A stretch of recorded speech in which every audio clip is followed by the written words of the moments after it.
Chapitre 1. La maison de Davenham Hollow. C'est le 3e après-midi d'un mois d'avril exceptionnellement pluvieux que mademoiselle Célestine Marchemont arriva à la gare de Lower Davenham, serrant ses gants avec une sorte de politesse sinistre, et regardant par-dessous le bord d'un chapeau bleu marine usé, autrefois plutôt à la mode. La pluie s'était transformée en une fine brume, et la route pavée qui menait à la gare scintillait comme du verre noir sous la lumière pâle et aqueuse.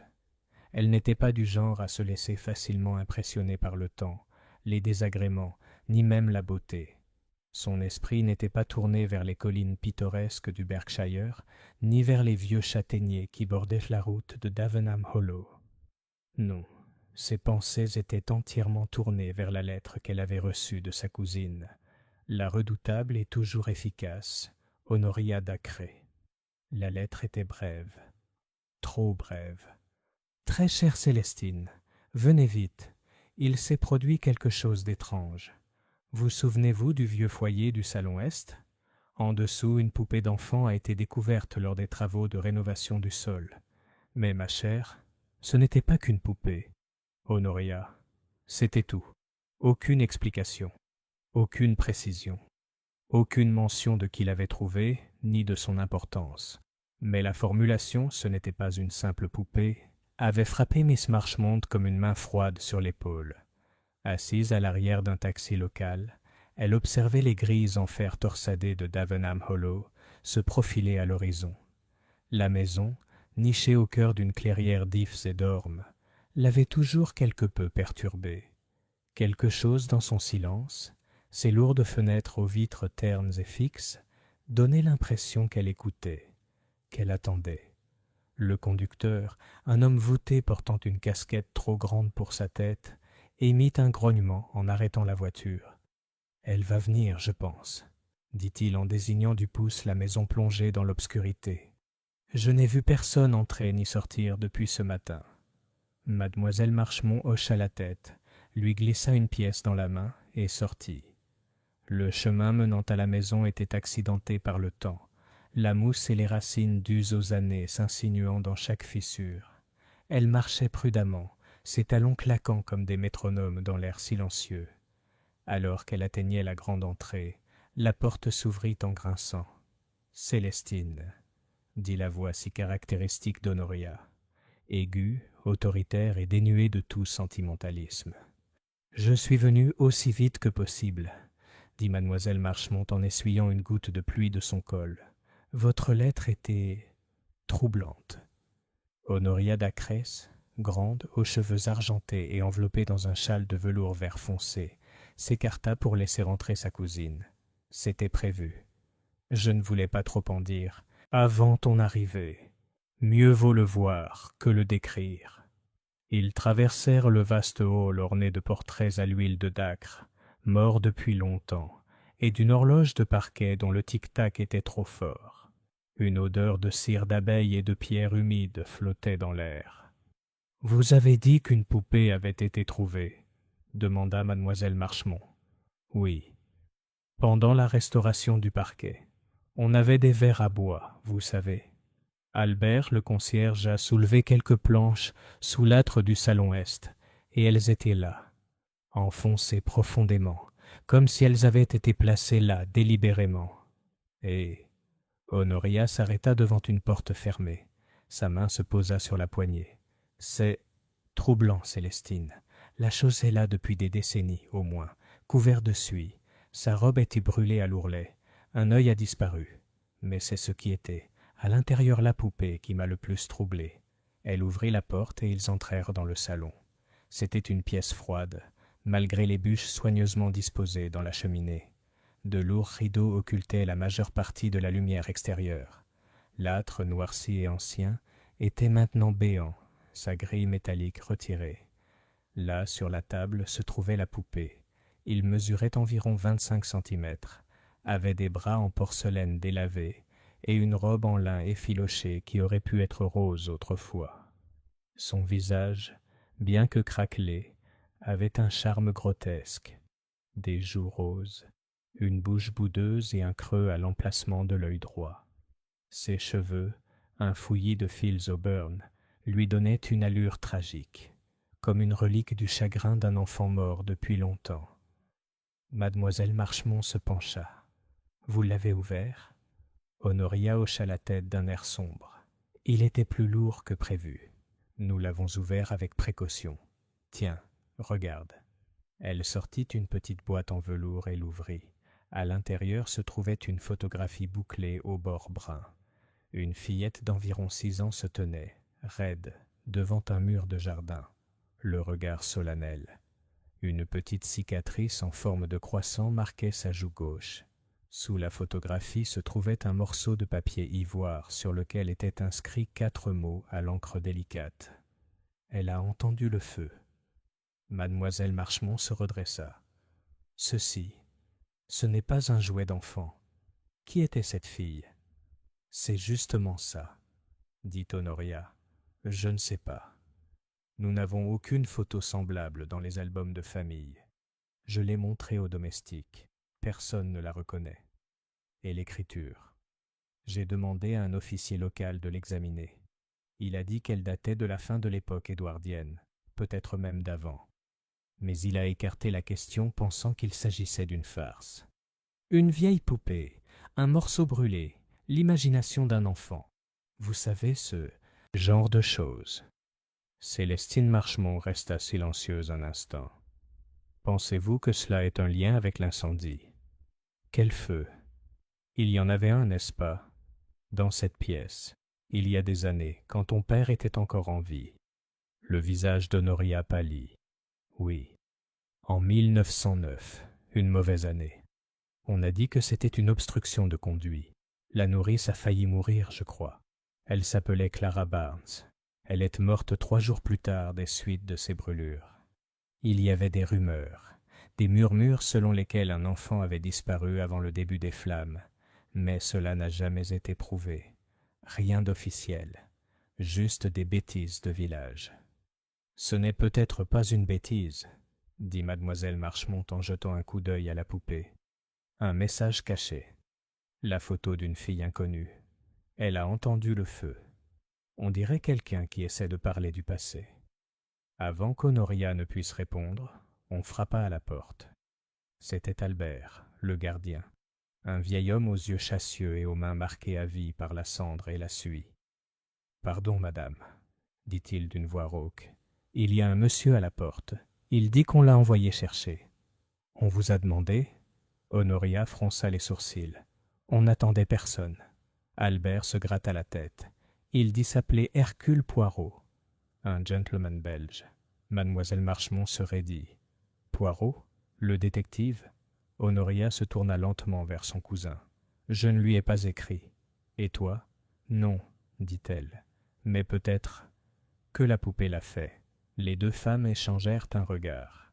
Dans le silence, la poupée sur la table sembla sourire. Chapitre 2. Un Belge au seuil. La pluie était revenue avec une force renouvelée lorsqu'Hercule Poirot franchit le seuil de Davenham Hollow.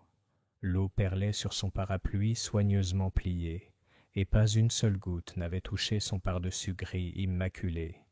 Sa moustache, merveille architecturale de symétrie et de cire, restait insensible aux caprices du vent.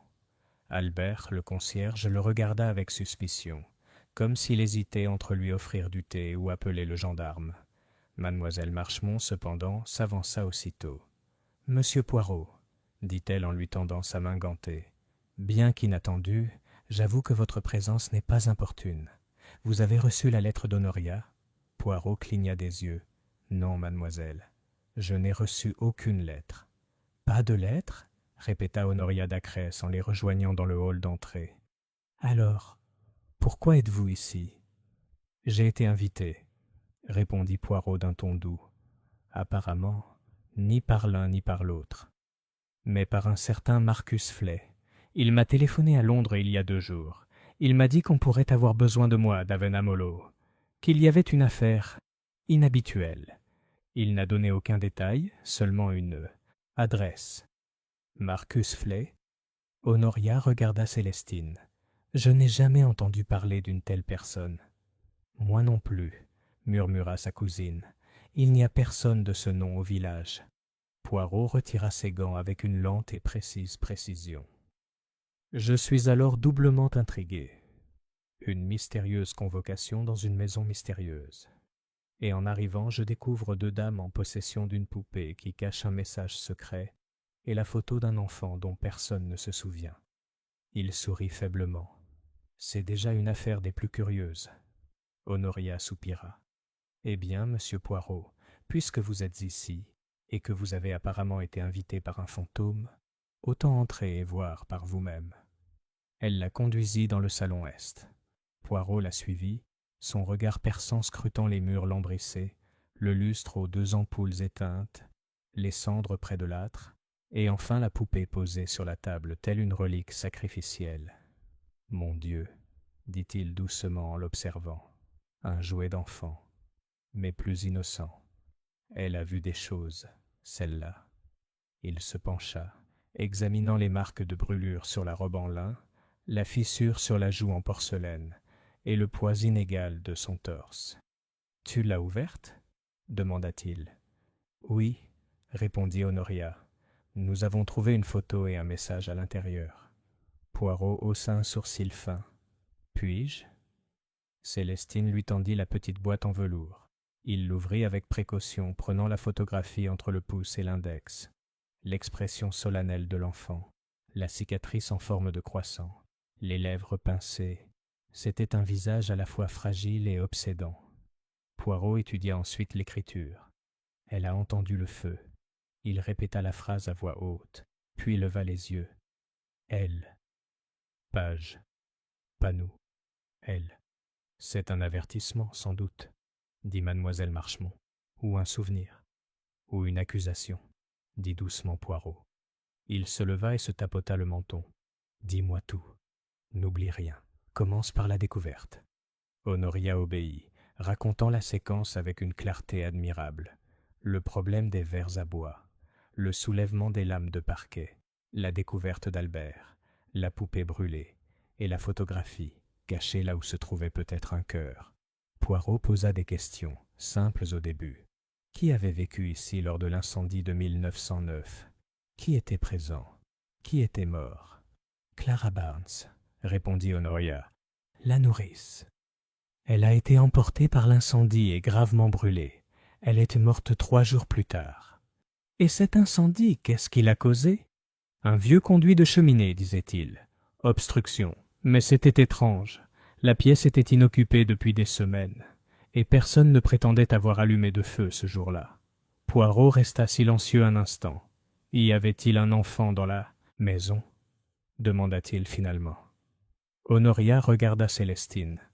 Il y en avait plusieurs. Mes 2 jeunes sœurs, le petit garçon de ma cousine Louisa, Rupert, et la fille d'une famille de passage, les Thornton. J'avais 16 ans à l'époque, assez grande pour m'en souvenir. Mais après l'incendie, tout est devenu confus, des murmures, des secrets. Poirot hocha la tête. Et a-t-on parlé d'un enfant disparu ? Une rumeur, dit Célestine, parmi les domestiques. Qu'une jeune fille avait disparu, mais personne ne pouvait en être certain. Il y eut une certaine confusion dans les jours qui suivirent. Les blessures de Clara, les dégâts dans la pièce. Quelques-uns racontèrent avoir vu une jeune fille pleurer près de la porte de la cuisine. Personne ne savait qui elle était. Poirot a tapoté la photo. C'est la fille, je crois. Celle qui a entendu le feu. Mais qui est-elle ? Pourquoi cette poupée a-t-elle été cachée ? Et pourquoi est-elle réapparue maintenant ? Il y eut un long silence. Puis Poirot dit « Il faut que je voie la maison. Tout, l'agencement, les cheminées, le grenier s'il vous plaît. » Honoria hocha la tête. « Albert peut te montrer. » Poirot s'arrêta sur le seuil. « Et encore une chose, Madame Dacre. Voici Marcus Flay. Pourriez-vous m'aider à faire quelques recherches au village ? Un homme qui m'appelle sous de faux prétextes est soit un fauteur de troubles, soit une âme apeurée sans autre recours. » Honoria hésita. « Bien sûr. Demandez à qui vous voulez. » Poirot se retourna et s'inclina légèrement. « Très bien.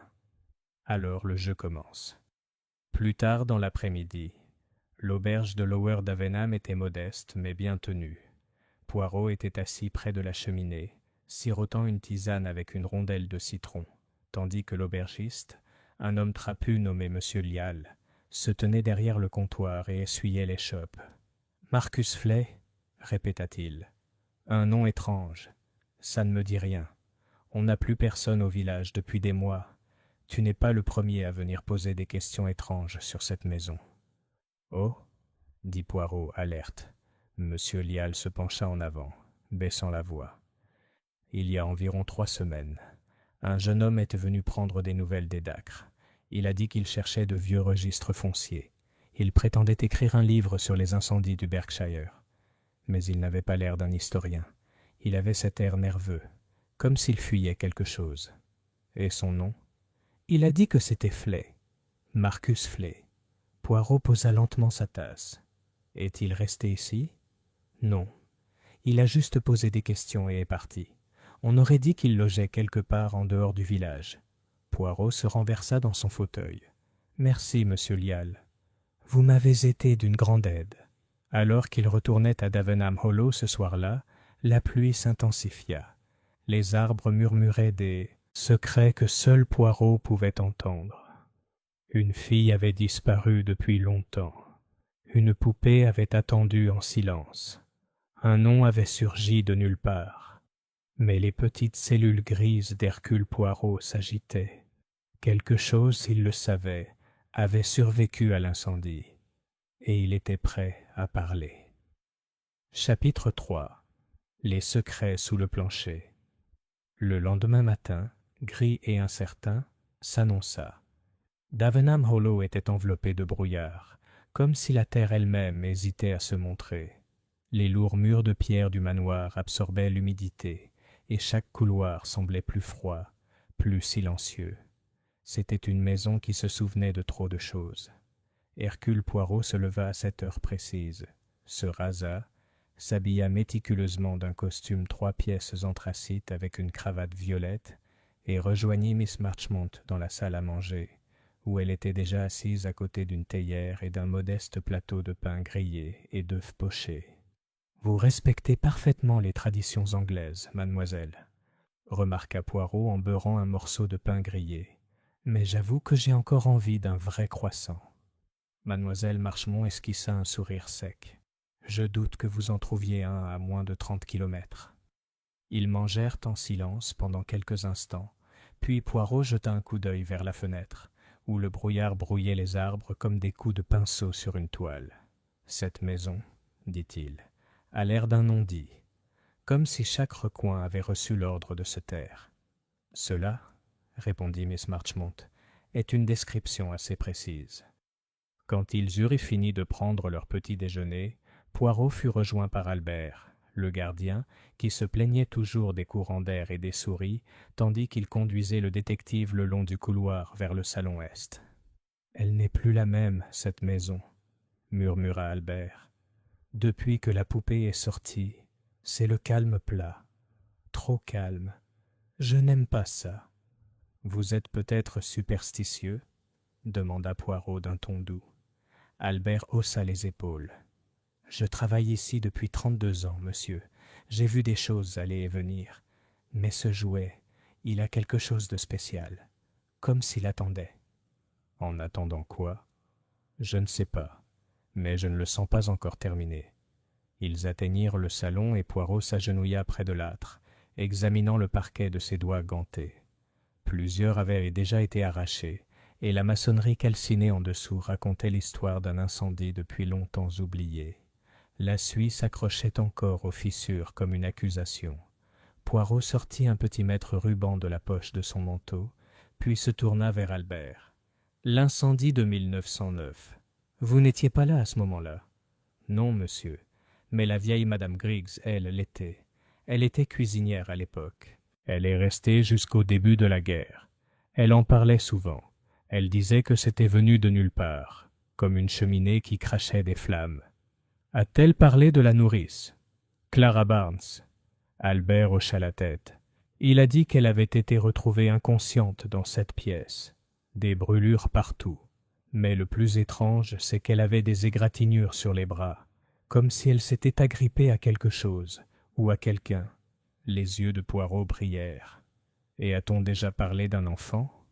Un enfant qui aurait pu disparaître? La voix d'Albert baissa. On parlait tout le temps, monsieur. Une petite fille qu'aucun des domestiques n'avait jamais vue. Une servante dit avoir entendu des pleurs dans l'âtre. Imaginez. À l'intérieur. Ils la qualifièrent d'hystérique. Mais elle n'en jura que par ce bruit jusqu'au jour de son départ. Poirot se leva et tapota son menton. Les plans d'étage de cette maison ont-ils beaucoup changé depuis 1909? Pas du tout, dit Albert. Cette pièce est restée la même. Même l'attrait d'origine. Poirot arpenta lentement la pièce. Puis il s'arrêta et dit « J'aimerais voir le grenier. » Albert le conduisit dans un étroit escalier qui s'enroulait comme une colonne vertébrale jusqu'au sommet de la maison. Le grenier était long et sombre, avec un plafond en pente et des caisses empilées comme des cercueils. Une unique fenêtre, rongée par le temps, laissait entrevoir une lumière laiteuse. Poirot examina attentivement le sol. Des motifs de poussière l'intéressèrent. Une grande malle avait été récemment déplacée. Il se pencha à côté et ouvrit le couvercle. À l'intérieur se trouvaient des robes en lin délavé, quelques jouets cassés et, au fond, un bonnet d'enfant, jauni par le temps. Il le souleva avec précaution. Là, en dessous, se trouvait une page arrachée à un livre d'enfant. Légèrement tracée au crayon, d'une écriture enfantine, ces mots étaient écrits. « Si tu la trouves, dis-lui que j'ai encore froid. » Poirot plia la page avec beaucoup de soin et la plaça dans son manteau. « Albert, dit-il, sais-tu qui avait accès à ce grenier avant qu'il ne soit aménagé pour être rénové? » Albert se gratta la tête. « Juste moi et la nouvelle femme de ménage, Elsie. Elle a aidé à ranger il y a quelques semaines. On cherchait de vieux rideaux, je crois. Elsie. Elle est jeune. 19 ans. Un peu timide, mais travailleuse. Elle reste plutôt discrète. » Poirot hocha lentement la tête. « J'aimerais lui parler. Pas maintenant, mais plus tard. En attendant, je vais vous demander de faire quelque chose. Discrètement. » Albert se pencha, les yeux méfiants. « J'aimerais que vous consultiez les registres des domestiques du début des années 1900. Vérifiez s'il y a mention de personnel embauché temporairement, en particulier d'infirmières ou de gouvernantes. » Albert grogna. « Je vais chercher, monsieur. Si les registres sont toujours à la cave, je les trouverai. » Poirot lui fit un signe de tête. « Excellent. Et Albert, si tu trouves quelque chose d'étrange, tu viendras me voir directement. » Cet après-midi-là, Célestine Marchemont trouva Poirot debout seul dans le jardin, examinant une statue usée d'un ange dont le visage s'était érodé en un flou sans trait. « Tu sembles troublée, dit-elle. « Je suis simplement curieux, mademoiselle. Cette maison est pleine d'échos, mais personne ne les écoute. » Elle l'observa. « Tu crois qu'il y avait un enfant dans l'incendie? Je crois qu'il y avait quelque chose, une personne, qui était destinée à être oubliée. Et pourtant, elle a refusé de l'être. » Elle croisa les bras. « Mais si aucun enfant n'était officiellement porté disparu et que personne n'avouait, alors quelqu'un a menti, » dit doucement Poirot. « Peut-être que beaucoup l'ont fait. Les mensonges, mademoiselle, sont comme des poupées. Elles peuvent rester silencieuses pendant des années. Mais quand on les ramasse, on y trouve quelque chose. » Célestine fixait le lierre qui s'enroulait le long du mur du jardin. « J'avais 11 ans quand c'est arrivé. Je me souviens m'être réveillé avec l'odeur de fumée. Je me souviens des cloches. Mais personne ne m'a rien dit. Pas vraiment. Les enfants sont souvent de meilleurs observateurs que les adultes. » Elle eut un rire amer. « Peut-être, mais les adultes ici, ils étaient très doués pour oublier. » Poirot lui toucha doucement le bras. « Et pourtant, tu es venu dès que tu as reçu la lettre. Tu n'as pas oublié. » Elle le regarda, les yeux soudain brillants. « Parce que j'ai rêvé d'une fille pendant 3 nuits avant l'arrivée de la lettre. Une fille en robe brûlée, tenant une poupée sans yeux. » Poirot resta figé. « Et que t'a-t-elle dit, cette fille dans le rêve ?» Célestine hésita, puis murmura Elle a dit « Retrouve-moi avant que la maison n'oublie à nouveau ». Chapitre 4. Le souvenir de la femme de ménage. Le brouillard ne s'était pas dissipé dans l'après-midi. Il s'enroulait autour des cheminées et des haies de Davenham Hollow comme un être vivant, rampant le long des rebords de fenêtres et murmurant sous les avant-toits. Hercule Poirot se tenait de nouveau dans le salon est, la poupée posée sur la table à côté de lui, le regard perdu dans le vide. Il n'était pas seul. Assise dans le fauteuil à haut dossier près de la cheminée éteinte, se trouvait une jeune femme aux yeux écarquillés et nerveux, la mâchoire tremblante malgré ses efforts pour la stabiliser. Elle s'appelait Elsie Braithwaite. Elle avait 19 ans, venait du hameau voisin de Haversden et venait d'être embauchée comme femme de ménage par mademoiselle Dacre. Ses mains étaient fermement jointes sur ses genoux, les jointures blanches sur son tablier uni. Poirot l'observait doucement, son expression chaleureuse mais perçante. « Je vous en prie, mademoiselle Braithwaite, dit-il doucement. Soyez sans crainte. Je ne suis pas ici pour vous accuser de quoi que ce soit, mais je crois que vous avez vu quelque chose, ou entendu quelque chose que les autres n'ont pas vu. » Elsie leva les yeux. « Je ne sais pas si c'est important, monsieur. Je n'y ai pas prêté attention sur le moment. Voyons voir. Souvent, c'est le petit détail oublié qui révèle la vérité. » Elle se mordit la lèvre. « C'était il y a 2 semaines. J'aidais M. Albert au grenier, à trier les malles et le linge. Il est descendu chercher une autre lampe, et je suis resté seul là-haut un moment. C'est là que je l'ai entendu. » « Entendu quoi, mademoiselle ?»« Un bruit, comme un fredonnement. La voix d'une petite fille, douce, venue de derrière les vieilles malles. » Poirot était immobile. « Et tu es allé voir ?» Elle secoua vivement la tête. « Non, monsieur. J'avais peur. J'ai cru que c'était un chat ou quelque chose comme ça, mais le son, il ne venait pas d'un animal. C'était une mélodie. » Poirot se pencha en avant. « Tu peux me la fredonner ?» Elsie hésita. Puis, tout bas, elle chanta. « Bleu lavande, anis, vert lavande. » La mélodie flottait dans l'air comme de la fumée. Poirot expira lentement. La vieille berceuse. Curieux. « Et tu l'as entendue depuis ?» Elsie déglutit. « 2 fois. Une fois dans le couloir près de la salle est, une fois juste devant l'escalier de service, mais toujours faible, comme quelqu'un qui bourdonne contre un mur. » Poirot tapota ses doigts. « Merci, mademoiselle. Et vous en avez parlé à quelqu'un ?»« Seulement Hetty, la femme de ménage. Elle m'a dit de ne pas en parler. Elle a dit que c'était juste la tuyauterie. »« Et qu'est-ce que toi tu crois, Elsie ?» La fille baissa les yeux vers ses mains. « Je crois que quelque chose dans cette maison mérite qu'on s'en souvienne. » Poirot hocha doucement la tête. « C'est très sage. » Il se leva et se dirigea vers le foyer, fixant la grille comme si elle pouvait parler. « Il y a encore une chose, » dit Elsie d'une voix à peine plus forte qu'un murmure. « Oui ? Quand j'ai trouvé le bonnet dans le coffre du grenier, celui avec les vieux vêtements, j'ai vu autre chose. » Poirot se retourna. « Oui ? Il y avait un nom brodé dessus, le nom d'un enfant. Mais quand j'ai regardé à nouveau le lendemain matin, il avait disparu. » La voix de Poirot était calme. « Et le nom, mademoiselle ?» Elle hésita. « Annabelle. » Ce soir-là, Poirot se tenait dans la bibliothèque, une pièce désormais peu fréquentée, mais remplie d'étagères poussiéreuses et de connaissances oubliées. Honoria Dacre entra discrètement, sa canne tapant doucement sur le parquet ciré. « Vous vouliez me parler, monsieur Poirot ?»« Oui, madame. J'ai une question. Il s'agit d'un nom. » Elle haussa un sourcil. « À qui ?»« Annabelle. » Soudain, quelque chose changea sur le visage d'Honoria. Ni le choc ni la confusion, mais une lueur de reconnaissance qui s'illumina et fut instantanément dissimulée. « Annabelle, » dit-elle lentement. « Il n'y a personne de ce nom dans la famille. »« Pas à ma connaissance. » Poirot pencha la tête. « Vous en êtes certain ? Il y avait une Anna, ma grand-tante, je crois. Mais elle est morte enfant. De la diphtérie, je crois, bien avant mon époque.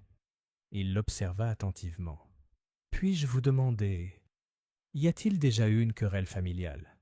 Un scandale? Une situation qui aurait pu conduire à ce qu'un enfant soit étouffé ?» La mâchoire d'Honoria se raidit. « Monsieur Poirot, je dois vous rappeler que nous sommes une vieille famille anglaise. Nous ne lavons pas le linge sale, surtout pas celui d'il y a un siècle. » Poirot sourit doucement. « Même si ce linge est taché de sang ?» Honoria le regarda fixement. Puis, brusquement, elle se tourna vers la fenêtre. « Le frère de mon grand-père, » dit-elle finalement. « Jonathan Dacres. Il a quitté l'Angleterre dans des circonstances inhabituelles. » Inhabituelles? Il y avait des rumeurs. Qu'il était tombé amoureux d'une servante. Qu'elle était tombée enceinte. Mais l'enfant n'a jamais été mentionné dans les cercles polis. Jonathan a été envoyé en Amérique. On n'a rien dit de plus. Et la fille? Disparue. Son nom n'a jamais été inscrit dans les archives. Poirot croisa les bras. Et l'enfant, si elle avait existé, aurait été une dacre de sang. Honoria resta silencieuse. Poirot s'approcha du feu. Imaginez une telle enfant, cachée, effacée, peut-être même élevée dans cette même maison, loin des regards. Et imaginez qu'elle meurt ici, peut-être dans l'incendie. La famille l'admettrait-elle? Non, répondit doucement Honoria, il ne le ferait pas. Poirot se tourna vers elle. Je crois que c'est ce qui s'est passé. Et je crois que la poupée a été cachée pour préserver sa mémoire. Quelqu'un a essayé de sauver son histoire.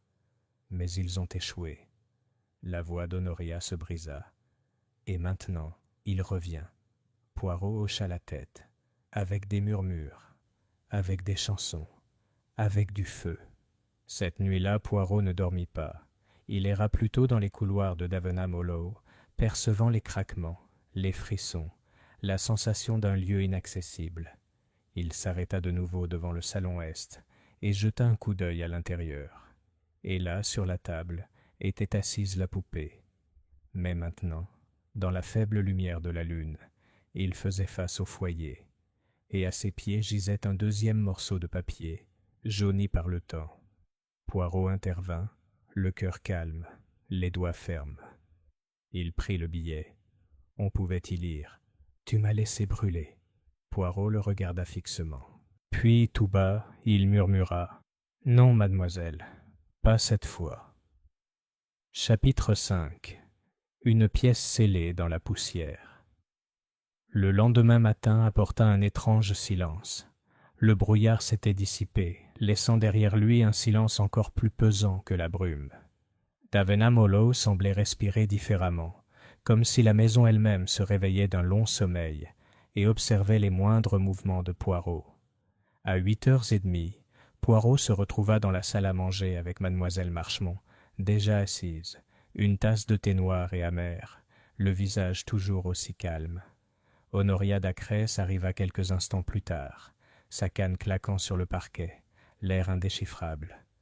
Poirot, parfaitement soigné et les yeux brillants malgré le fait qu'il ait à peine dormi, posa sa serviette de côté avec un soin précis. « Je crois, dit-il, que le moment est venu d'ouvrir l'aile ouest. » Honoria leva brusquement les yeux. « Cette partie de la maison est fermée depuis des années. » « C'est précisément pour cela qu'il faut l'ouvrir maintenant, » dit doucement Poirot. « Tous les fantômes de cette maison semblent tourner en rond, mais leur origine, je crois, se trouve là. » Célestine Marchmont regarda par-dessus le bord de sa tasse. N'était-elle pas fermée après la guerre? « En effet, » dit Honoria, « après que Rupert, le fils de ma cousine, soit tombé de l'escalier. Il s'est cassé les 2 jambes. » La rumeur courait que la rampe avait cédé, mais personne n'y croyait vraiment. Poirot joignit les doigts. Et avant ça, qui occupait ces pièces? Honoria hésita. Des domestiques, quelques invités des années précédentes, quelques rangements, mais personne d'important. Les yeux de Poirot se plissèrent. Personne d'important, ou quelqu'un qu'on t'a dit d'oublier. Il y eut une longue pause. Finalement, Honoria hocha la tête. Très bien. Je demanderai à Albert d'apporter les clés. 21 minutes plus tard, La clé tourna à contre-cœur dans la serrure. La porte de l'aile ouest s'ouvrit en grinçant, avec un bruit qui fit tressaillir Elsie Braithwaite, qui les avait rejoints à la demande de Poirot. Le couloir, au-delà, était couvert de poussière et d'ombre. Le papier peint se décollait comme de l'écorce. Des draps recouvraient les meubles. L'air était vicié et teinté d'une légère odeur métallique due à la rouille. Poirot ouvrait la marche, une lampe à la main, d'un pas précis et posé. Le groupe avançait lentement derrière lui. Célestine, Honoria, Elsie et Albert, qui murmuraient « Au réveil, mieux vaut laisser les choses endormies ». Ils traversèrent 3 pièces avant que Poirot ne s'arrête. « Celle-là, dit-il.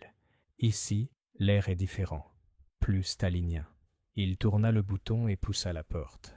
À l'intérieur se trouvait une chambre d'enfant.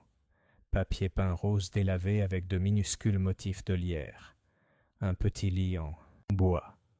Une chaise à bascule. Une poussette cassée dans un coin. Et le long du mur du fond, une armoire avec un miroir fissuré. Mais c'est l'écriture sur le mur du fond, à peine visible à travers des années de saleté, qui a fait geler tout le monde. Griffonnée dans la main d'un enfant, dans la suie ou peut-être dans la cendre, se trouvaient les mots suivants. « Je n'ai pas pleuré ». Célestine recula, la main sur la gorge. Elsie fit le signe de croix. Poirot entra lentement dans la pièce, observant chaque détail. Un soldat de bois gisait sous le lit. Un rideau de dentelle, en lambeaux, pendait lâchement près de la fenêtre. Sur la coiffeuse, une brosse d'enfant tenait encore 3 mèches de cheveux auburn. Poirot resta silencieux pendant un long moment. Puis, il se tourna vers Honoria. Cette chambre appartenait à Annabelle. Le visage d'Honoria était pâle. « Je ne sais pas. »« Tu le sais, » dit Poirot, non sans gentillesse. « Tu t'en souviens maintenant. » Honoria ferma les yeux. « Il ne fallait pas la mentionner, » dit-elle finalement. « Mon grand-père l'a interdit. Il disait que son seul nom ruinerait la famille. C'était la fille de Jonathan, mais il ne l'a jamais revendiquée ouvertement. Sa mère est morte en couches. Annabelle a été élevée ici, en secret, enfermée dans cette aile, à l'abri des regards. Elle était prisonnière, murmura Célestine. Honoria hocha la tête. Oui. Et quand l'incendie s'est déclaré, on a dit qu'elle était entrée dans la pièce par erreur, qu'elle aimait jouer avec la poupée près de l'âtre. Poirot resta silencieux. Et ils l'ont laissée brûler, ajouta doucement Honoria, parce que reconnaître sa mort reviendrait à admettre son existence. Elle s'y halta. Alors la poupée était à elle, conclut Poirot, son dernier compagnon, la seule chose qui pouvait garder sa mémoire. Il s'approcha de l'armoire et l'ouvrit. À l'intérieur, il n'y avait qu'un seul objet, un petit manteau grisé par le temps. Dans la poche se trouvait un carré de tissu plié. Poirot le récupéra et le déplia lentement. C'était une broderie, maladroite mais tendre. On pouvait y lire « Annabelle dès 7 ans ». Poirot se retourna. Elle est morte dans l'incendie. Et quelqu'un, peut-être Clara Barnes, a caché la poupée sous l'âtre, avec le message et la photo. Un acte de souvenir discret. Un défi au silence. « Alors pourquoi nous hante-t-elle encore ?» demanda doucement Célestine. « Si la vérité est connue maintenant ?» Le regard de Poirot se porta sur la poussette cassée. « Parce que la vérité n'est pas encore tout entière, » a-t-il déclaré. « Nous savons qu'elle est décédée. On ne sait pas encore comment. » Ce soir-là, de retour au salon, le groupe était assis en silence. La poupée reposait sur la table. Poirot se tenait près de l'âtre, les bras croisés, les yeux brillants. « Je crois, » dit-il lentement, « que l'incendie n'était pas accidentel, que quelqu'un l'a allumé délibérément, et qu'Annabelle était vouée à la mort. » Des halètements résonnèrent. « Mais pourquoi ?» murmura Honoria. « Ce n'était qu'une enfant. » Poirot leva la main. « Parce que quelqu'un la voyait comme une menace, un scandale, un inconvénient, et parce que le mal prend souvent l'apparence de la nécessité. » Il regarda Honoria. « Je dois vous demander de dresser une liste. Tous ceux qui vivaient ici en 1909, familles, domestiques, visiteurs, tous ceux qui auraient pu avoir des raisons de voir l'enfant disparaître. Honoria hocha la tête, visiblement secouée. « Oui, oui, je commence tout de suite. » Poirot se tourna vers la poupée. « Il y a encore quelque chose qu'elle ne nous a pas dit, dit-il, mais elle le fera. » Il retourna doucement la poupée et pressa la porcelaine juste en dessous de la racine des cheveux. Il y avait un faible cliquet. Un deuxième compartiment s'ouvrit dans le dos de la poupée. À l'intérieur, plié comme une lettre, se trouvait un petit morceau de lin brûlé. Dessus étaient là brodées 5 lettres au point de croix d'enfant. Lucie. Poirot le regarda fixement, puis il murmura, et ainsi le cercle des noms s'agrandit. Qui est Lucia? Chapitre 6. La Lucia oubliée. Le salon était silencieux, à l'exception du tic-tac régulier de l'horloge, un son qui semblait désormais d'une intensité inquiétante dans le silence qui avait suivi la découverte de Poirot. Le morceau de lin portant le nom Lucia, brodé en fil bleu délavé, gisait au centre de la table, à côté de la poupée fêlée, tel un dernier murmure du passé. Célestine Marchemont rompit le silence. « Lucia, murmura-t-elle. Ce n'est pas un nom que je connais dans la famille. » Honoria fronça les sourcils. « Non, Lucia. Il n'y avait pas de Lucia parmi les Dacres, c'est sûr. » Mais sa voix s'interrompit. Les yeux de Poirot se plissèrent. Mais Honoria tapota lentement le sol de sa canne. Mon grand-père avait une femme de ménage pendant ses jeunes années, une femme discrète, pâle, un peu secrète, je me souviens. Elle s'appelait Miss Hartnell.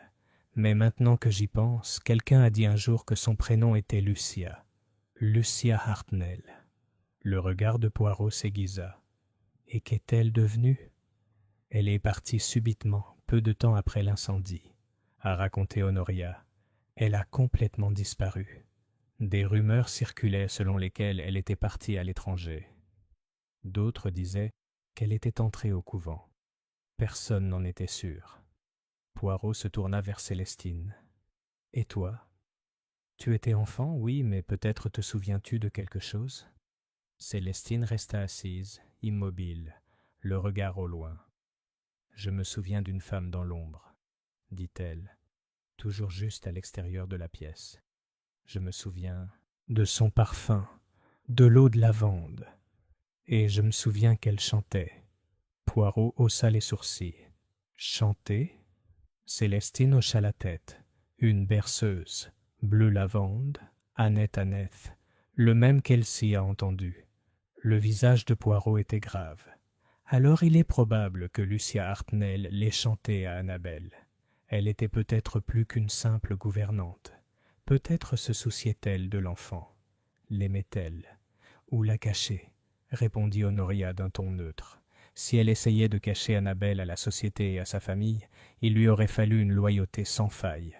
« Ou coupable, » murmura Poirot. Il y eut un silence pendant un moment, rompu seulement par le bruit d'Albert entrant dans la pièce avec un petit volume relié en cuir dans ses mains. « Le registre du personnel, monsieur, » dit-il en le tendant à Poirot, « de 1906 à 1910. Il était à la cave, exactement là où vous le pensiez. »« Merci, Albert. » dit Poirot en prenant le livre. Il tourna délicatement les pages fragiles, scrutant les noms avec soin. Servante, valet de pied, jardinier, tous soigneusement répertoriés, avec leurs dates d'embauche et de départ. Puis, aux 3/4 de la lecture, il marqua une pause. Lucia Hartnell, embauchée en février 1907. Aucune date de départ indiquée. Il leva les yeux. Curieux, tous les autres sont remarqués. Démissionnaire, licencié, décédé. Mais pas elle. Elle disparaît tout simplement. Peut-être que la page a été endommagée, proposa Honoria. Ou peut-être, dit doucement Poirot, sa disparition était censée passer inaperçue. Plus tard dans la journée, Poirot retourna au village. Il n'était pas homme à se fier aux coïncidences quand l'information pouvait être confirmée avec méthode et patience. Il s'arrêta au bureau des archives paroissiales de Davenham, un petit bâtiment en pierre attenant à l'arrière de l'église. Le vieux gardien des archives, un certain monsieur Elphinstone, l'accueillit avec une curiosité prudente. Je recherche des documents sur une certaine mademoiselle Lucia Hartnell, dit poliment Poirot, entre 1907 et 1910 environ, probablement liée à la famille Dacre. Monsieur Elphinstone cligna des yeux. Hartnell, vous dites? Voilà un nom que je n'ai pas entendu depuis des années. Tu la connaissais? Pas personnellement, non. Mais mon prédécesseur, le vieux monsieur Pennyman, parlait souvent d'elle. Il disait qu'elle était étrange. Elle vivait dans la vieille maison de gardien, juste à l'est du domaine, toujours réservée. Avez-vous des traces de sa résidence? Elphinstone disparut dans l'arrière-salle et revint 5 minutes plus tard, avec un livre municipal poussiéreux. Ici. Locataire enregistré de 1906 à 1910. Puis c'est rayé. Juste laissé. Ne pas réexpédier. Savez-vous à qui appartient la guérite maintenant? Personne. Il est abandonné depuis. On dit qu'il est hanté. Poirot sourit faiblement. Parfait. 1 heure plus tard. La guérite. La guérite se dressait à l'orée d'un fouillis de ronces et de chênes, à moitié englouti par le lierre et l'abandon. Le toit s'affaissait. Les fenêtres étaient aveuglées par la poussière, mais elles tenaient toujours debout, la porte d'entrée légèrement entr'ouverte. Poirot entra. L'air était lourd de vieillesse. Des toiles d'araignée s'accrochaient à chaque recoin. De la vaisselle cassée jonchait le sol en pierre. Mais au milieu de cette décrépitude, Poirot remarqua quelque chose d'étrange. Un dessin d'enfant, épinglé de travers au mur avec un clou rouillé. Il s'est rapproché. Une silhouette en bleu, une poupée sans aucun doute, se tenait à côté d'une petite fille aux cheveux roux et à la cicatrice sur la joue. Au-dessus d'eux, une femme aux cheveux jaunes, souriante, leur tenait la main. Une silhouette moustachue se profilait au loin, les sourcils froncés. La légende ci-dessous, écrite d'une écriture enfantine. Moi, maman et le grand homme qui crie. Poirot le regarda fixement. Ce n'était pas une œuvre d'art faite au hasard. C'était le souvenir d'Annabelle. « Maman, murmura-t-il. Alors Lucia était sa mère. Pas seulement une femme de ménage. Elle a menti sur son identité pour protéger son enfant. Il retira soigneusement le dessin et le plia dans son manteau. Mais alors qu'il se retournait pour partir, un craquement résonna à l'arrière du corps de garde. Poirot se figea. Puis il avança lentement à travers la porte affaissée jusqu'à l'arrière-salle. Il était vide, à l'exception d'un seul objet. Un journal intime relié en cuir carbonisé posé sur une table sous une fenêtre fissurée. Poirot l'ouvrit. Les pages étaient brûlées et illisibles, mais il en restait une. Écrit d'une écriture fine et désespérée. Ils viendront la chercher. Je ne peux pas les arrêter, mais je cacherai la poupée, et le moment venu, elle sera entendue. Il a été signé, simplement. L.H. Poirot a fermé le livre. Lucia, murmura-t-il, tu as essayé de la sauver. Et maintenant, nous devons faire de même. Ce soir-là, Davenham Hollow. De retour au manoir, le feu crépitait dans le salon est. Poirot s'adressa au groupe rassemblé. Honoria, Célestine, Elsie et Albert. « Je crois maintenant ce qui suit, » dit-il, debout devant l'âtre tel un professeur devant un tableau noir. Lucia Hartnell n'était pas une simple gouvernante. Elle était la mère d'Annabelle, née en secret de Jonathan Dacres. L'enfant fut caché, probablement par crainte du scandale. Il souleva le dessin plié. Elle vivait dans la guérite avec sa mère. Les domestiques étaient au courant. La famille s'en doutait, mais personne n'intervenait. La voix de Poirot baissa, jusqu'au jour où quelqu'un a décidé que l'enfant devait disparaître. Un silence s'abattit sur la pièce.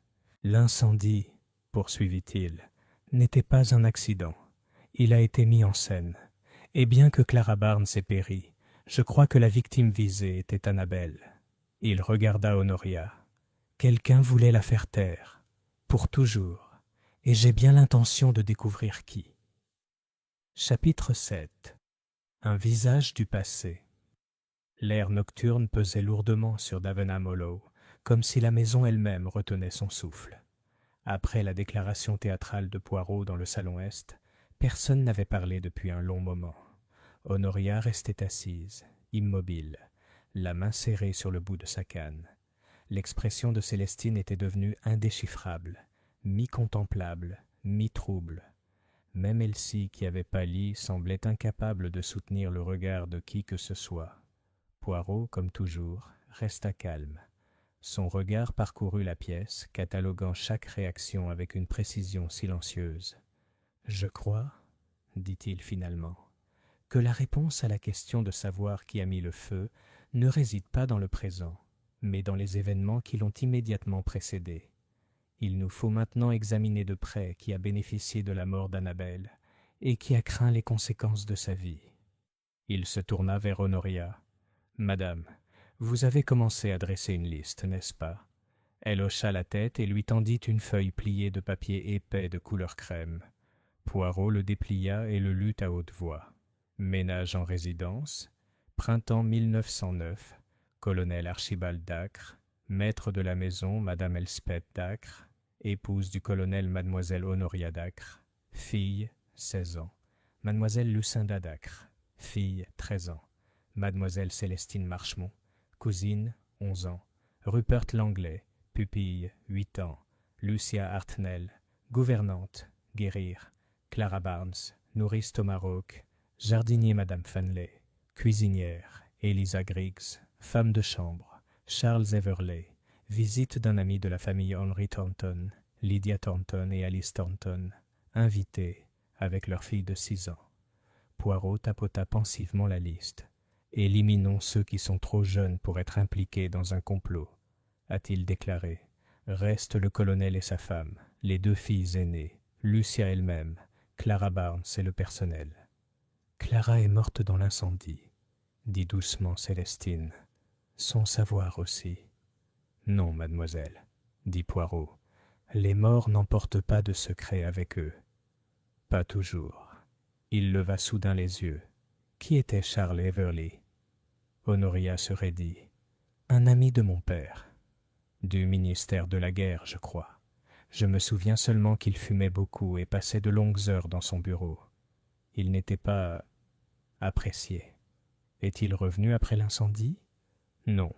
Il est parti brusquement le lendemain. Il a prétendu avoir un rendez-vous avec le train. Ma mère a remarqué qu'il n'avait même pas présenté ses condoléances pour Clara. » La moustache de Poirot se contracta. Un homme qui fuit la tragédie sans chagrin avait peut-être de bonnes raisons de craindre d'être découvert. Célestine se leva et marcha lentement vers la cheminée. « Je me souviens de lui, » dit-elle. « Un jour, il a crié sur Lucia. Je ne me souviens plus pourquoi. Il parlait de discrétion et d'ordre. Je n'ai pas compris sur le moment. » Les yeux de Poirot s'illuminèrent. « Il est donc possible que M. Everley ait eu connaissance de l'existence d'Annabelle. Et plus encore, il est possible qu'il ait perçu sa présence comme une menace. » Honoria fronça les sourcils. Pourquoi se soucierait-il d'un enfant ?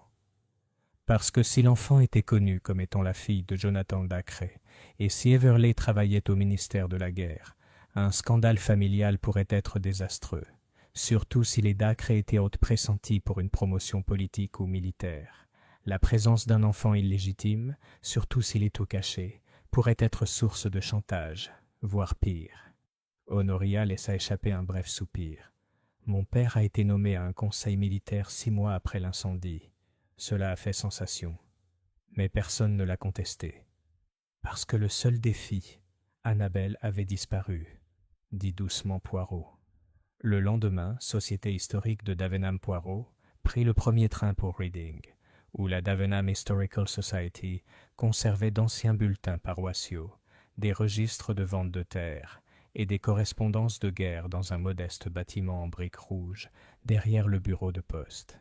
Il avait écrit à l'avance pour demander l'accès aux lettres de la famille Dacre, datant des années 1905 à 1915.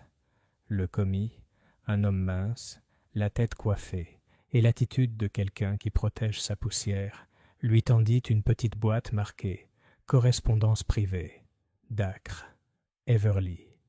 Poirot le parcourut d'une main gantée. La plupart des lettres étaient dites banales. Invitation, réponse, programme d'événements. Mais ensuite, une enveloppe, scellée d'un cachet de cire taché. Poirot l'ouvrit délicatement. À l'intérieur se trouvait une lettre datée de 2 semaines avant l'incendie. Colonel Dacres, je vous écris à nouveau avec urgence. La situation de la jeune fille doit être réglée avant la réunion de la commission d'enquête. J'espère que Lucia a été dûment informée des conséquences de son éventuelle dénonciation. Je vous laisse le soin de décider du reste. Ne soyons pas embarrassés par les indiscrétions de votre frère. Nous sommes trop près du succès. Il y a. Poirot fixa la signature. Charles Everly, murmura-t-il. Il tourna la page. Griffonnés d'une autre main, pâle et à peine lisible, ces mots étaient « Elle le sait, et je pense qu'elle agira ». Ce soir-là, Davenham Hollow. Poirot s'assit une fois de plus dans le salon est, la lettre, maintenant devant lui.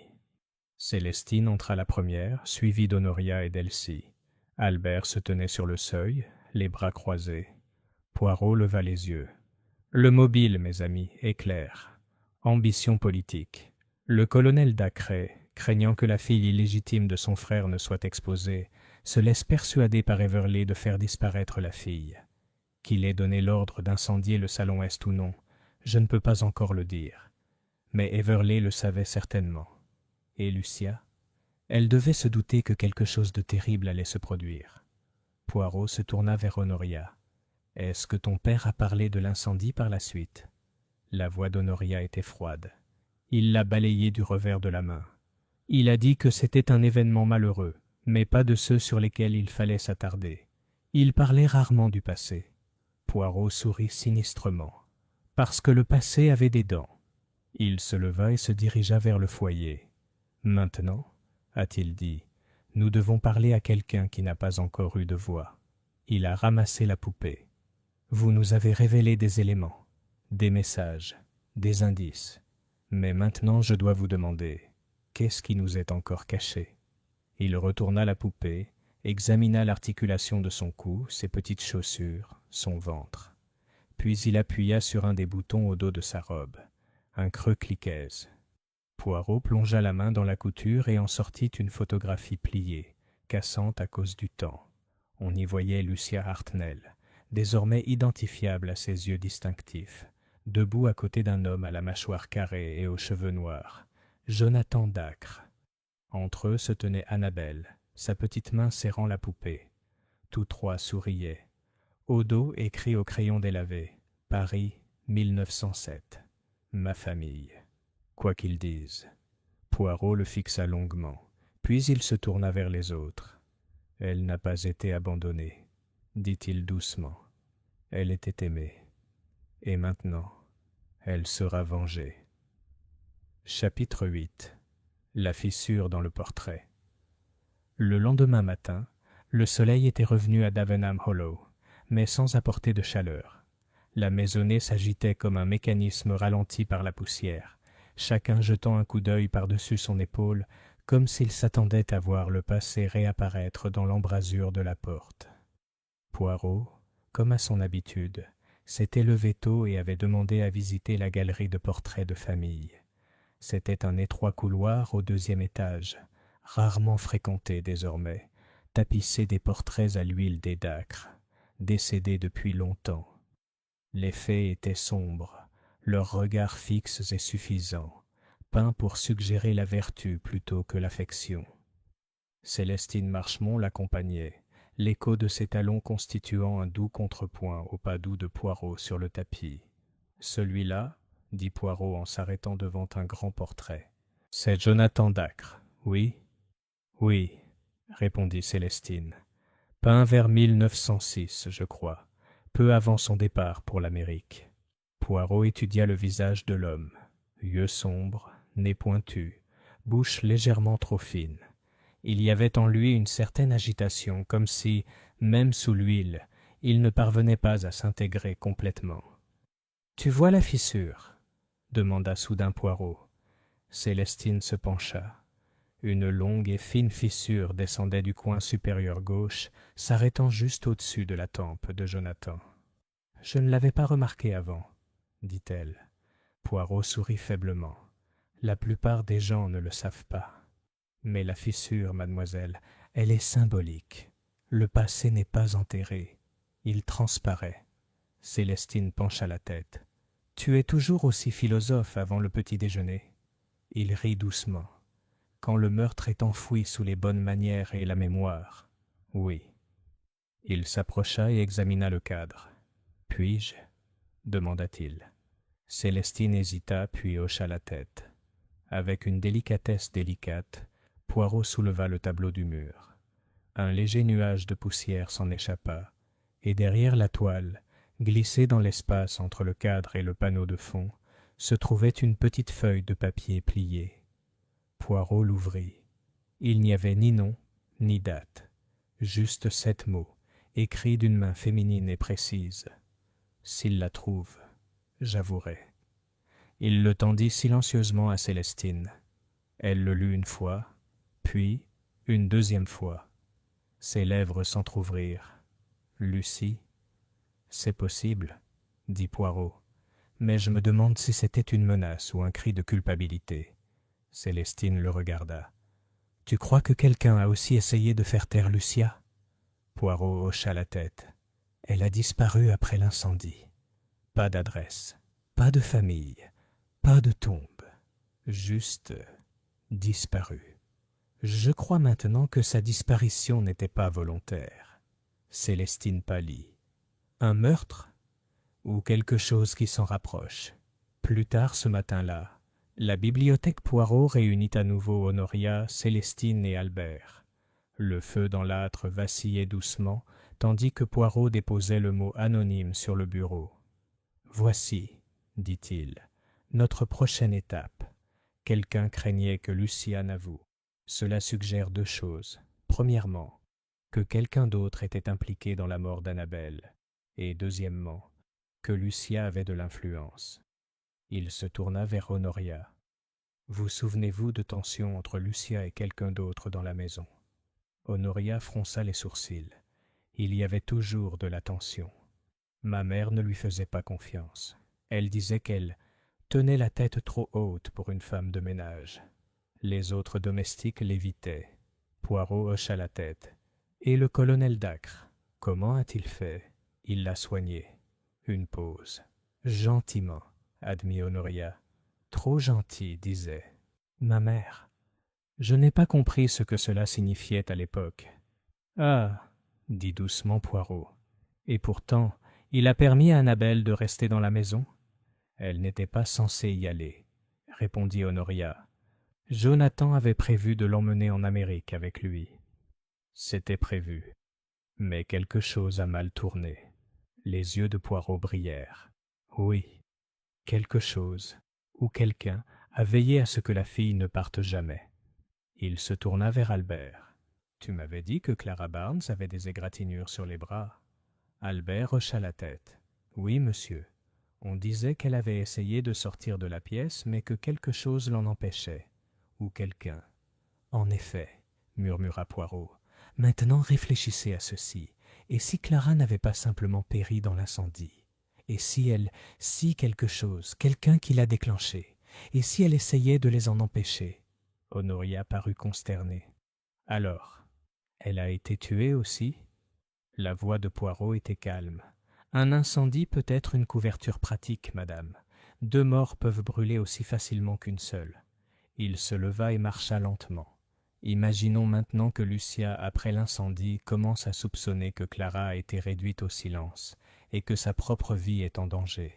Elle cache la poupée d'Annabelle. Elle y place la photo et le mot. Peut-être même la cache-t-elle elle-même sous l'âtre. Mais ensuite, elle est contrainte de disparaître. Célestine murmura. Alors celui qui est irresponsable cache toujours la vérité. Poirot hocha la tête. Et il est peut-être encore en vie. Cet après-midi-là, une lettre arrive. C'est Albert qui l'apporta. Une simple enveloppe sans adresse de retour, remise en main propre. Elle était adressée à Monsieur Hercule Poirot d'une écriture délicate. Il l'ouvrit et lut à haute voix. « Vous remuez de vieilles cendres, Monsieur Poirot.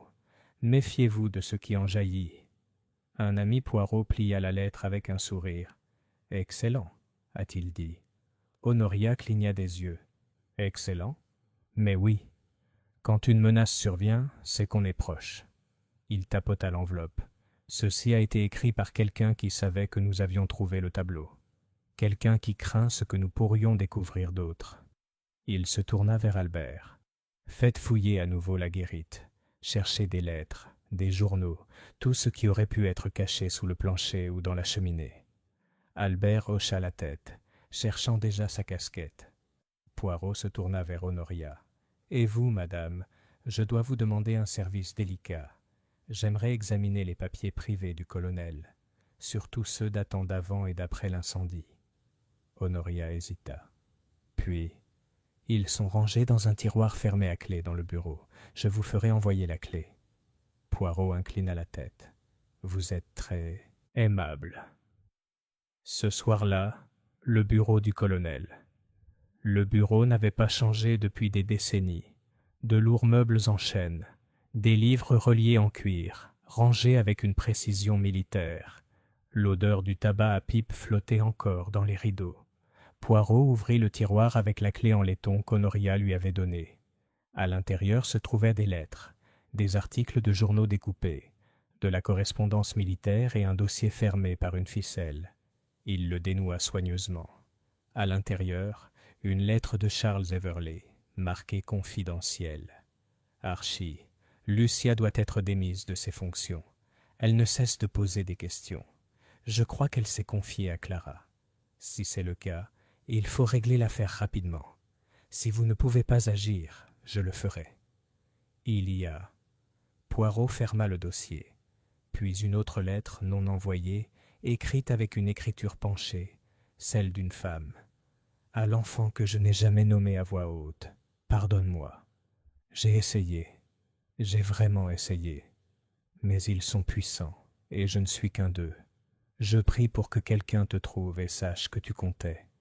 LH. » Poirot plia la lettre et se rassit. Alors Lucia avait prévu d'avouer, et quelqu'un avait fait en sorte qu'elle ne le fasse jamais. Cette nuit-là, la poupée s'assit une fois de plus dans le salon, et cette fois, Poirot s'en est occupé à voix haute. « Mademoiselle Annabelle, » murmura-t-il, « nous y sommes presque. Encore un fil à tirer, encore un nom à prononcer. » Puis il s'est tourné vers le groupe. « Et demain, dit-il, nous nommerons votre meurtrier. » Chapitre 9. Le piège est tendu. Le lendemain matin, le salon était à nouveau froid. Malgré les bûches posées dans l'âtre et le feu qui vacillait consciencieusement, la fraîcheur de l'air était plus profonde, plus ancienne, insensible aux flammes. Hercule Poirot se tenait devant le foyer, les mains derrière le dos, fixant la poupée comme si elle pouvait ouvrir ses lèvres de porcelaine et parler. Derrière lui était assise Honoria Dacrès, son châle serré autour des épaules. Célestine Marchemont, pâle et silencieuse, occupait le canapé. Elsie rôdait près de la porte. Et Albert, immobile comme une statue, les bras croisés, observait Poirot avec la patience respectueuse d'un homme qui a cessé de chercher à comprendre et s'est simplement mis à croire. « Il arrive un moment dans toute enquête, » dit lentement Poirot, « où le tableau commence à se dessiner. Pas encore parfaitement, mais les contours se dessinent, les frontières entre ce qui a été dit et ce qui ne l'a pas été. » Il s'est retourné. « Nous avons suivi un fil enfoui depuis 20 ans, une poupée, un message, un feu, et maintenant nous commençons à entrevoir la silhouette de la main qui l'a tissé. » Il souleva la photographie récupérée sur la poupée, Annabelle entre Jonathan Dacrès et Lucia Hartnell, et la plaça à côté de la dernière lettre non envoyée que Lucia avait écrite à sa fille. Puis il les regarda tous.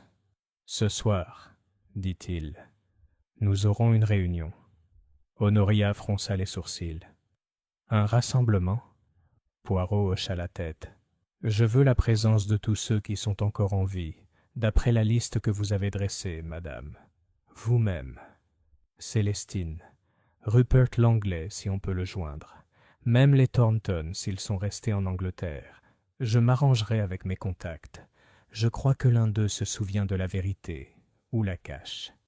Honoria se raidit. « Tu soupçonnes Rupert ?»« Je soupçonne tout le monde, madame, jusqu'à ce que les petites cellules grises disent le contraire. » Cet après-midi-là, une visite aux oubliés Poirot partit pour la ville voisine de Farnley, où Rupert Langley vivait désormais en semi-retraite. C'était, selon Honoria, un banquier d'une lucidité aveugle, doté d'une excellente mémoire des chiffres et d'une absence totale de mémoire des visages. Mais lorsque Poirot arriva dans le modeste appartement de Langley, élégant, surchargé et rempli d'horloges qui tournaient, il trouva un homme nerveux d'une trentaine d'années qui ne semblait pas du tout ennuyeux. « Vous êtes ici pour Davenham ?» demanda Rupert après un instant d'hésitation. « J'avais le pressentiment que ça reviendrait un jour. » Poirot haussa un sourcil. « Alors, tu te souviens de l'incendie ?»« Bien sûr, » dit Rupert en s'agitant sur sa chaise. « Ils m'ont dit que je rêvais, que je l'avais imaginé, mais ce n'était pas le cas. »« Son, la fille, » dit-il. Elle portait du gris. Ses cheveux étaient à couleur cuivre, et elle avait une cicatrice. Poirot se pencha en avant. « Tu te souviens d'elle ? Je l'ai vue la veille de l'incendie. Elle se cachait dans la vieille armoire de l'aile ouest. Elle m'a dit qu'il n'était pas censé savoir qu'elle était là. Elle avait peur. » La voix de Poirot s'adoucit. « A-t-elle dit qui elle était ? » ?»« Non, » répondit Rupert, « seulement qu'elle devait se taire. Et elle serrait quelque chose, une poupée. Il lui manquait un œil. » Poirot ferma les yeux. « Alors elle était réelle pour toi ? » ?»« Bien sûr qu'elle l'était. »« Pourquoi n'en as-tu jamais parlé ? » ?»« Ma mère me l'a interdit. Elle a dit que si j'en parlais à qui que ce soit, je serais renvoyé. J'avais 8 ans, monsieur Poirot. J'ai obéi. » Poirot hocha lentement la tête. « Tu viendras à la réunion ce soir, et tu leur diras à tous ce que tu m'as dit. » Rupert hésita. « Tu crois vraiment que quelqu'un dans cette maison l'a assassiné ?» Poirot le regarda droit dans les yeux. « Je crois que quelqu'un a arrangé sa mort, et je veux savoir qui. » Ce soir-là, le rassemblement Le Salon-Hête était à nouveau rempli. Honoria Dacrès était assise au fond de la salle, telle une matrone d'une ancienne cour. Célestine, raide, était assise à côté d'elle. Rupert Langley, le regard nerveux mais déterminé, se tenait derrière un fauteuil à oreilles. Les Thornton avaient décliné l'invitation, invoquant des problèmes de santé et une mauvaise mémoire, même si Poirot soupçonnait une fuite. Seule Lydia Thornton avait envoyé une lettre, brève et vague, affirmant ne se souvenir de rien d'important de ce printemps à Davenham. Elsie se tenait juste à l'extérieur de la pièce, sur l'insistance de Poirot. Poirot se tenait devant eux tous, une main posée légèrement sur la poupée. « Mesdames, messieurs, » commença-t-il, « merci d'être venus. Nous sommes réunis non pas pour accuser, mais pour nous souvenir. Depuis 20 ans, le silence règne à Davenham Hollow. Mais le silence, comme le feu, peut détruire ce qu'il touche. » Il s'est écarté. « Rupert, s'il te plaît. » Rupert s'éclaircit la gorge. Sa voix, d'abord hésitante, se fit plus ferme à mesure qu'il parlait. « Je me souviens d'une fille qui n'était pas censée être là. On disait que je rêvais, mais ce n'était pas le cas. Elle m'a dit qu'elle s'appelait Annabelle. Elle m'a demandé de promettre de ne rien dire. Elle avait tellement peur. » Honoria le regarda fixement, immobile. « Je l'ai revue le lendemain, » poursuivit Rupert, « juste avant l'incendie. Elle pleurait. Elle a dit « L'homme qui crie arrive. » Je ne savais pas de qui elle parlait. Poirot s'avança. « Et cela nous amène à l'homme qui crie. » Il prit la photo dans la guérite, celle qu'Annabelle avait dessinée elle-même. L'image brute au crayon représentait une femme souriante, une petite fille et un homme aux cheveux noirs et à la moustache, les sourcils froncés. Poirot le tenait en l'air. Cet homme n'était pas le colonel Dacre, ni Jonathan. C'était Charles Everley. Des halètements ont retenti en entendant ce nom. Poirot continua. Everley était présent cette semaine-là, un fonctionnaire du ministère de la Guerre.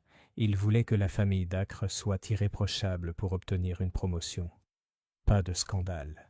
Pas d'enfants illégitimes, pas de Lucia. Il a découvert l'enfant. Il a fait pression sur le colonel. Lucia a résisté. Alors il a agi. La voix de Célestine tremblait. « Tu veux dire qu'il a mis le feu ?»« Non, » répondit Poirot. « Il a tout arrangé. » Mais il n'était pas seul. Il se tourna vers Honoria. « Ton père avait le plus à perdre, mais il hésitait. C'était ton mère, Elspeth Dacre, qui avait le tempérament pour agir de manière décisive. » Honoria resta très immobile. Elle congédia les domestiques ce jour-là, prétextant une inspection surprise. Elle envoya Clara Barnes au salon avec Annabelle, sachant qu'Everley serait dans les parages. Puis elle partit, prétextant une course au village. Mais elle revint avant que l'incendie ne se déclare, et elle l'alluma elle-même. Poirot se tourna vers la poupée. Clara a essayé de sauver Annabelle. Elle a échoué, et elle est morte. Les yeux d'Honoria s'écarquillèrent. « Ma mère est morte il y a 2 ans. Êtes-vous en train de dire qu'elle était une meurtrière ?» La voix de Poirot était douce. « Non, madame. Je dis qu'elle croyait protéger l'avenir de sa famille. » Il regarda Célestine. « Et Lucia. Elle a découvert ce qui s'était passé. Elle a menacé de parler. Et donc Everley l'a réduite au silence aussi. Sa disparition n'était pas une disparition. »« Alors où est-elle » murmura Célestine. Le regard de Poirot s'assombrit. « Elle est sous le plancher de la guérite. » Chapitre 10. Les ossements sous la guérite. La pluie tombait sans discontinuer cette nuit-là, fine comme de la cendre, transformant les fenêtres de Davenham Hollow en miroirs striés. Mais dans le salon, l'atmosphère était plus pesante que l'orage. Le silence qui avait suivi la révélation de Poirot planait comme un voile sur les occupants. Lucia Hartnell, que l'on croyait disparue, peut-être en fuite, est désormais présumée assassinée. Et sa tombe, semblait-il, était toujours sur la propriété. Honoria était assise, raide, le visage pâle et immobile. Célestine agrippait les accoudoirs du canapé, l'expression indéchiffrable. Rupert fixait le feu, visiblement secoué. Elsie restait juste derrière la porte, la main tremblante près du bord de son tablier. C'est Poirot qui a finalement rompu le silence. « J'ai pris la liberté, » dit-il, « d'alerter la police locale. Ils ne sont pas encore convaincus, mais j'ai demandé qu'une petite équipe soit envoyée demain matin à la guérite, où je pense que nous trouverons les restes de Lucia Hartnell cachés sous le plancher. » Il se tourna lentement et s'adressa à la salle. Son corps, je suppose, n'était pas censé être retrouvé. Mais le temps et la conscience sont des choses tenaces. Et Annabelle, à travers tout cela, il tapota doucement la poupée, a refusé d'être oubliée, tout comme sa mère. « Avez-vous des preuves ?» demanda Honoria d'une voix de porcelaine craquelée. « Oui, » répondit Poirot. « Le timing, le mobile et le dossier manquant, les menaces d'Everley, et surtout... » Il se tourna vers Albert, qui s'avança et posa quelque chose sur la table. Un médaillon, or mat, légèrement brûlé. Poirot l'ouvrit. À l'intérieur, 2 petits portraits, l'un de Lucia Hartnell, l'autre d'Annabelle. Entre les deux, une fleur de myosotis pressée. « Je l'ai trouvée dans le conduit de cheminée de la guérite, » dit Albert, « derrière une brique détachée, comme tu l'avais dit. » Célestine tendit la main vers lui, le fixant comme si elle voyait son enfance à travers des yeux nouveaux. « Elle l'aimait, » murmura-t-elle. Poirot hocha la tête. Une mère cache la vérité non par culpabilité, mais pour préserver le peu de dignité que les morts peuvent conserver. Lucia a dû craindre qu'ils ne viennent à la chercher. Et quand ils l'ont fait, elle a laissé des traces, des indices. Pas assez pour les révéler, mais suffisant pour quelqu'un déterminé à découvrir la vérité. Elsie, incapable de rester silencieuse plus longtemps, prit la parole depuis la porte. « J'ai entendu quelque chose dans la guérite la semaine dernière, avant qu'on sache ce que c'était. Un bruit de traînage. J'ai cru que c'était des rats. Mais maintenant je crois. » Elle s'est arrêtée. La voix de Poirot était calme. « Tu l'as entendu. » Ou ce qu'il en restait. Le lendemain matin, la guérite. Il était un peu plus de 10 heures lorsque les gendarmes arrivèrent avec des pelles et une équipe de police scientifique. La matinée était grise et froide, la terre était molle à cause de la pluie. Poirot se tenait à côté de l'inspecteur Tremaine, un homme aux larges épaules avec l'expression prudente de quelqu'un qui avait vu trop de tragédies réelles pour se moquer des anciennes. « Vous êtes sûr qu'elle est là ?» demanda Tremaine, tandis que les policiers commençaient à arracher les planches pourries du plancher de l'arrière-salle. « Tout à fait sûr, dit Poirot. Elle a été assassinée par ceux qu'elle menaçait. Son corps est caché sous l'endroit même qu'elle considérait autrefois comme son foyer. Le travail était lent, l'air chargé de moisissures et de silence. Puis, un cri. « Monsieur, j'ai quelque chose. Des restes humains. » L'équipe avança rapidement. Sous les planches pourries se trouvait une cavité, une ancienne goulotte à charbon, scellée depuis longtemps. À l'intérieur, les restes squelettiques d'une femme recroquevillée sur elle-même, les bras enroulés autour d'une petite sacoche. Poirot s'agenouilla à côté tandis que l'équipe médico-légale confirmait l'identité. Femme, environ la trentaine. Cause du décès, probablement un traumatisme contondant. Quelques traces de calcination post-mortem sur les os. Poirot ouvrit la sacoche. À l'intérieur se trouvaient deux choses. Une robe d'enfant, brûlée et à moitié pourrie, et un petit journal relié en cuir. Il le tendit à Tremaine. Le dernier témoignage de Lucia, je crois. Cet après-midi-là, la vérité se dévoile. De retour au manoir, la maisonnée se rassembla à nouveau.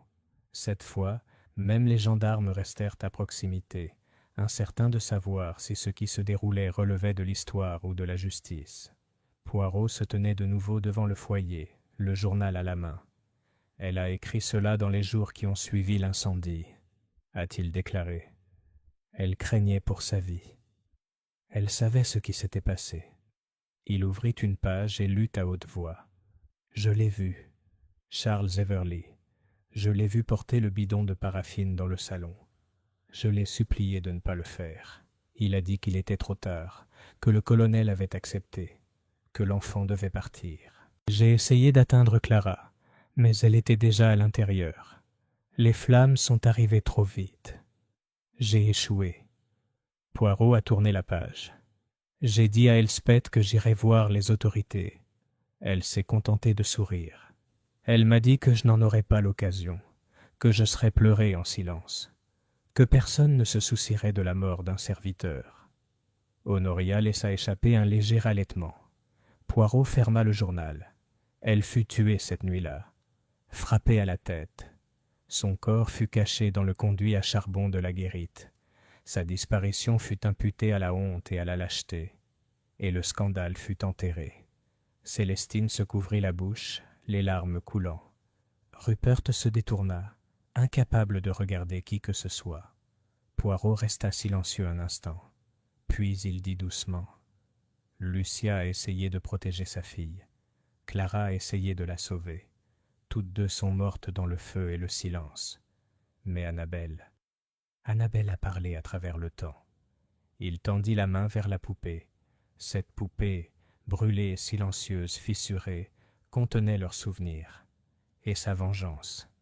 Il regarda autour de la pièce. La loi ne peut poursuivre les morts, mais la vérité a sa propre justice. Et maintenant, elle a été rendue. Ce soir-là, un adieu silencieux. Poirot se tenait seul dans le salon est, la poupée reposant délicatement sur la table. Dehors, le brouillard était revenu, se frottant comme des doigts doux contre la vitre. Célestine entra, enveloppée dans un châle. « Puis-je » demanda-t-elle. Poirot s'écarta. Elle prit la poupée et la serra contre elle. « Tu penses qu'elle sait ?» Poirot sourit doucement. « Oh, mademoiselle, elle se souvient, et maintenant, elle se repose. » Chapitre 11. Le reflet dans les cendres. La brume revint ce soir-là, épaisse et implacable, enveloppant Davenham Hall d'un voile gris. Dans la chambre d'amis à l'étage où séjournait Hercule Poirot, le feu avait été allumé, mais sa chaleur ne parvenait pas à chasser le froid persistant qui semblait désormais habiter les murs. Il était assis près du feu dans un fauteuil à haut dossier, parfaitement droit comme toujours, une tasse de tisane refroidissant intacte sur la table à côté de lui. Devant lui, disposés avec un ordre précis, se trouvaient les derniers objets de la mallette, le journal carbonisé, la photographie retrouvée, la broderie au nom d'Annabelle et enfin, la poupée. Tout le monde était maintenant silencieux, mais tous avaient reparlé. Le regard de Poirot n'était pas fixé sur ces objets, mais sur les flammes. Derrière lui, la porte s'ouvrit en grinçant. C'était Célestine Marchemont. « Puis-je entrer » demanda-t-elle doucement. Il fit un geste vers le deuxième fauteuil. « Mais bien sûr, mademoiselle. » Elle entra lentement, l'expression changée par rapport à la curiosité anxieuse qui l'avait habitée quelques jours plus tôt. Elle paraissait plus âgée, plus usée, comme si la vérité avait effacé quelque chose de son visage. « Je crois que je n'ai pas bien dormi depuis 3 nuits, dit-elle en fixant le feu. Pas depuis la lettre, pas depuis la poupée. Poirot hocha lentement la tête. Le passé pèse lourd lorsqu'il refait surface. Je n'arrête pas de penser à cette pauvre petite fille, coincée dans cette pièce, les dernières pensées de sa mère gravées dans les cendres. Et aucun de nous, pas un seul, ne le savait. Ou si. Les sourcils de Poirot se froncèrent. « C'est bien là, dit-il doucement, la question, n'est-ce pas? Qu'a fait chaque personne? Vraiment? Se souvenir? Qu'ont-ils oublié par choix? Qu'ont-ils simplement choisi de ne pas voir ?» Célestine était silencieuse. Poirot se pencha en avant. « Permettez-moi de vous faire part d'une réflexion, mademoiselle, une que je n'ai pas encore partagée, une dernière théorie, non prouvée mais hautement probable. » Elle leva les yeux, surprise. « Je crois, dit-il, que Lucia Hartnell n'est pas morte dans la guérite cette nuit-là, par accident ou par colère. Je crois qu'elle y a été attirée. »« Par Everly ?»« Non, » répondit Poirot. Il était déjà rentré à Londres. L'agent de police le confirma. Il partit par le train du début de soirée, et le colonel Dacres reçut des invités jusqu'à la tombée de la nuit. Elspeth était chez elle, mais elle ne se serait jamais abaissée jusqu'à la guérite. Célestine fronça les sourcils. « Et alors ?» Poirot l'étudia doucement. « Je crois, dit-il, que c'est quelqu'un d'autre qui a porté le coup fatal. Quelqu'un d'inattendu. Quelqu'un jeune Célestine serait dit. « Tu veux dire un serviteur ?» Poirot marqua une pause. « Je crois, dit-il, que c'était ta cousine, Lucinda Dacres. » Célestine le fixa du regard. « Lucinda ?» Mais elle n'avait que 13 ans. Oui, mais réfléchis. 13 ans, c'est assez pour comprendre la peur, assez pour saisir ce que pourrait signifier un scandale, assez pour entendre des conversations d'adultes. Il a joint ses doigts. Elle adorait son père. Elle croyait en l'honneur familial. Elle entendait probablement la détresse de sa mère, les murmures de son père, les avertissements concernant la ruine et la disgrâce. Et lorsque Lucia menaça de révéler la vérité, elle n'agit peut-être pas par malveillance, mais par loyauté désespérée.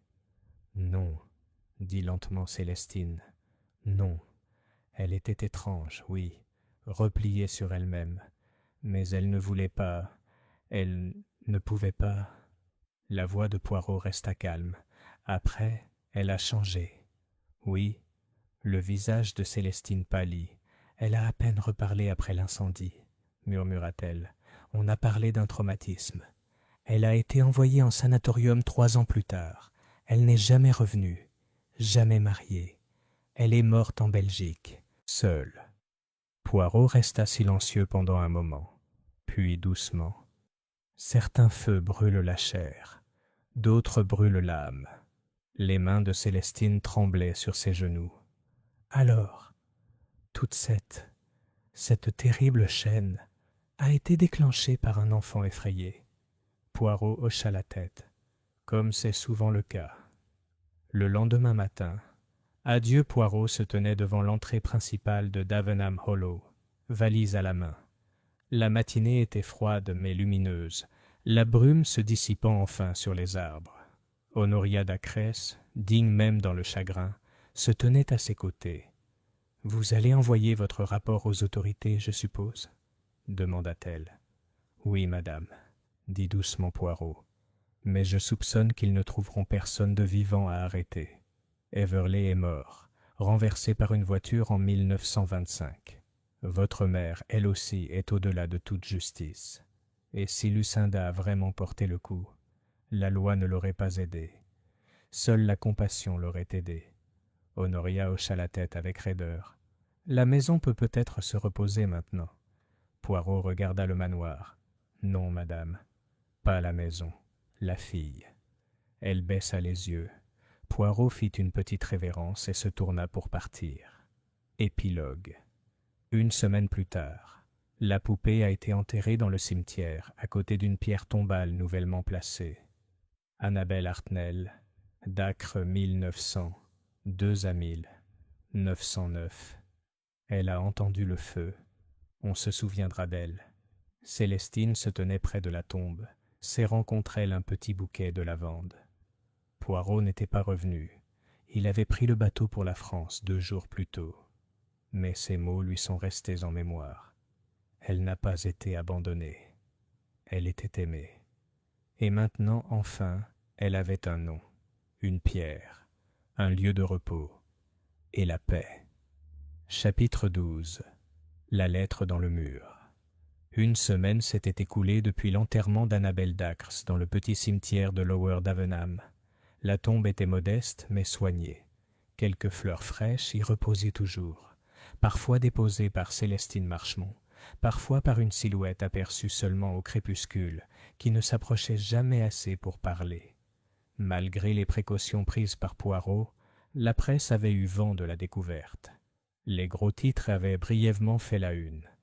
Feu, mensonge et le long silence d'une poupée, mais disparu dans le tourbillon du scandale moderne. Le manoir resta isolé du monde, ses fenêtres closes comme des paupières tirées. Honoria Dacres s'était retirée dans un calme étrange. Elle ne se levait plus avant l'aube. Le plateau du matin restait parfois intact, mais elle n'était pas brisée, simplement transformée. Tel un portrait délavé par le soleil, sa sévérité s'était adoucie. La peur qui avait poussé sa famille au secret s'était désormais dissipée. Célestine, quant à elle, resta au manoir plus longtemps que prévu. Elle ne dit pas pourquoi, pas même à elle-même. Quelque chose, une obligation de l'âme, la retenait là. Et c'est Célestine qui, un après-midi tardif, trouva la lettre. L'aile ouest, réouverture. L'aile ouest était restée scellée jusqu'à l'enterrement. Mais le lendemain matin, Célestine demanda la clé. Albert hésita, mais obtempéra. Le couloir était recouvert d'une poussière accumulée au fil des décennies.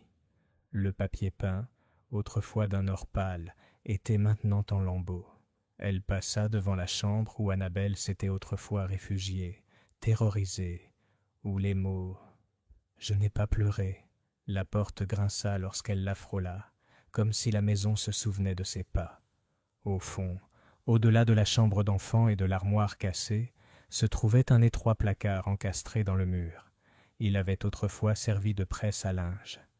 En l'ouvrant, quelque chose se détacha derrière le panneau arrière. Un objet souple, je pense, comme un livre qui tombe doucement. Elle se pencha, ses doigts effleurant le bord éclaté. Là, collée derrière l'étagère du bas, se trouvait une enveloppe, jaunie, cassante, non signée. Le souffle de Célestine se coupa. Ce soir-là, l'énigme finale.